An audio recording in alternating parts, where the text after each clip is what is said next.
નમસ્કાર મિત્રો, સ્વાગત છે તમારું આપ સૌની સિયારી ચેનલ ગુજરાતી સાહિત્ય વેદ નિકુંજ યુટ્યુબ ચેનલમાં હું નિકુંજ પરમાર આપ સૌનું તહેદિલી સ્વાગત કરું છું। તો મિત્રો, આજના વિડીયોમાં વાત કરવાના છીએ આજના પેન્શન સમાચાર બાબતે મહત્ત્વની અપડેટ મળી ગઈ છે। હોળી પહેલાં રાજ્ય સરકારે તેમજ કેન્દ્ર સરકારના પેન્શન અને સરકારી નોકરિયાતોને આપશે આ મોટી ભેટ। પેન્શનના કિસ્સામાં રૂપિયા ભરાશે। જો તમે પેન્શનધારક છો તમારા માટે આજનો વિડીયો ઉપયોગી બનશે। પેન્શન લઈને ખૂબ જ સારા સમાચાર આવી રહ્યા છે। ઘણા લાંબા સમય સુધી રાહ જોઈ રહ્યા તેના માટે ખૂબ જ સારી માહિતી લઈને આવ્યો છું।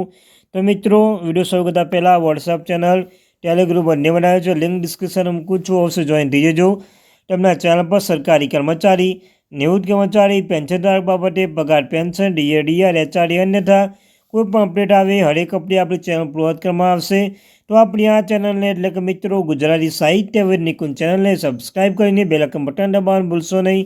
તો મિત્રો, હોળી પહેલાં તમે જાણો છો કે મિત્રો આગામી મહિનામાં હોળી આવી રહી છે। તો હોળી પહેલાં સરકાર લેશે મહત્ત્વની અપડેટ। તો ચાલો જાણીએ વિગતવાર માહિતી।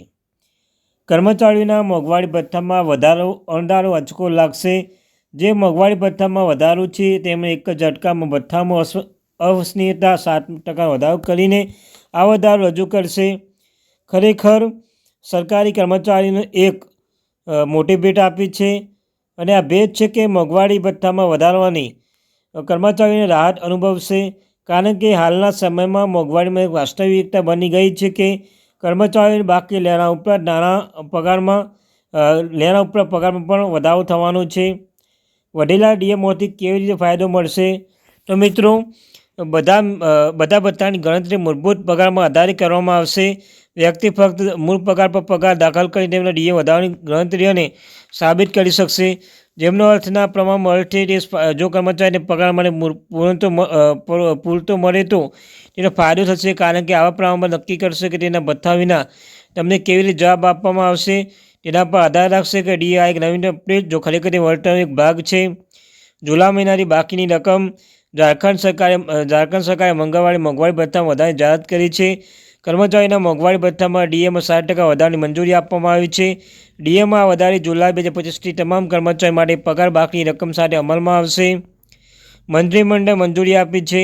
હાલમાં એવું લાગે છે કે બધા કર્મચારીઓ તેમના મૂળ પગાર માટે છઠ્ઠા કેન્દ્રીય પગાર પંચ હેઠળ રાખવામાં આવશે અને કર્મચારીઓ હવે આ હેઠળ તેમના પગારમાં 246% ડીએ મળશે। અગાઉ તે 239% હતું। મુખ્યમંત્રી હેમંત સોરેનની અધ્યક્ષતામાં મળેલી કેબિનેટ બેઠકમાં આ પ્રસ્તાવને મંજૂરી આપવામાં આવી છે। કેન્દ્ર સરકાર પણ ટૂંક સમયમાં જાહેરાત પણ કરી શકશે। કેન્દ્ર સરકાર કેન્દ્રીય કર્મચારીઓ માટે મોંઘવારી ભથ્થામાં વધારો માટે ટૂંક સમયમાં એક જાહેરનામું પણ બહાર પાડશે। મોંઘવારી ભથ્થામાં વધારો ડીએ અંગે કર્મચારીની અપેક્ષા પ્રવર્તી રહી છે। મોંઘવારી ભથ્થામાં વધારો all India consumer price index આંકડા પર આધાર રાખે છે। તો મિત્રો, આ હતી માહિતી। Thank you very much. આપણી ચેનલને સબસ્ક્રાઈબ કરી લેજો અને વિડીયોને લાઇક કરવાનું ભૂલશો નહીં। મળીશું એક નવા વિડીયો સાથે।